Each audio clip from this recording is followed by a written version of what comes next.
Now, as long we agree that this is all cannot be true from God, and you know, I mean, even if you ask scholars what they will say, it says clearly. I mean, this is their prophet.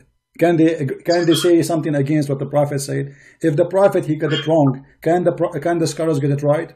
There's no way. I mean, the hadith is very simple, no, right? To me, the scholars say to me that don't ask so many questions. You know, it's not good to ask questions. Yeah, well, they are saying to you what is written in the Quran in chapter 5, verse 101.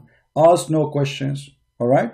This is the only answer they have, because simply Islam is a stupid cult, and the only way to stop you from understanding Islam to say to you, chapter 5 verse 101 says, ask not questions, because those questions will make you leave Islam.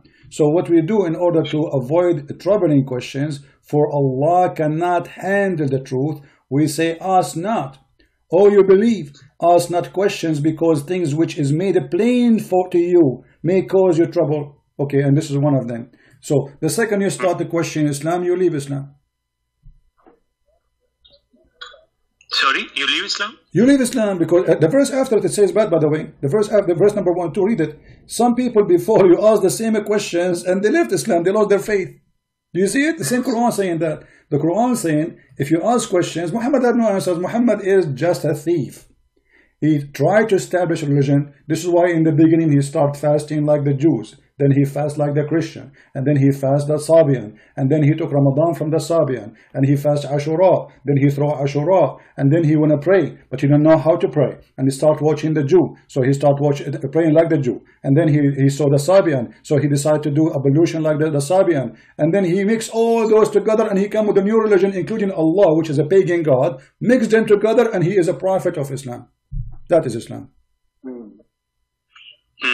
Do you remember? Do you remember the hadith? Do you remember the hadith? I'm sure as long as you are watching my videos.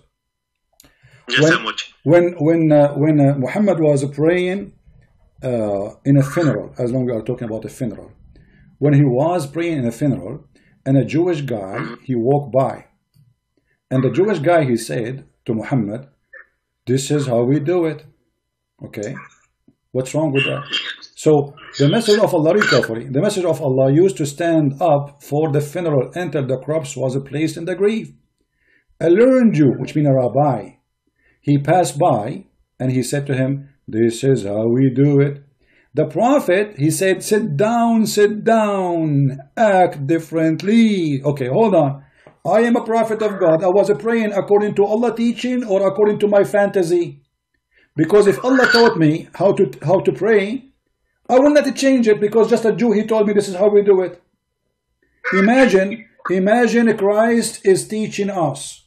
And then Christ, a Jew, a rabbi, he said to him, "This is how we do it." And then Christ says to the Christian, the disciple, sit down, act differently. Obviously, this guy is a fraud. He got busted. The Jew, by saying that, Muhammad, he knew that they got him busted. He is doing what the Jews do. So now he decides, okay, they got me busted, act differently. In a second, in a moment, he did not even wait for tomorrow until the angel come to him and find a solution. In the same second, he changed the way to pray. So who is the one who taught him to pray then? Nobody. Obviously, he is fabricating his own prayer, how you pray, and he is copying the Jews. When the Jew, he said to him, "This is how we do it." Muhammad, he said, I got busted, let me change it. Who gave you the authority to change it? And if this is a prayer from Allah, and the Jews pray that way, aren't you Muslim? You claim that the Jews, they used to follow Moses too, so why you want to change it? Because Muhammad is a fraud.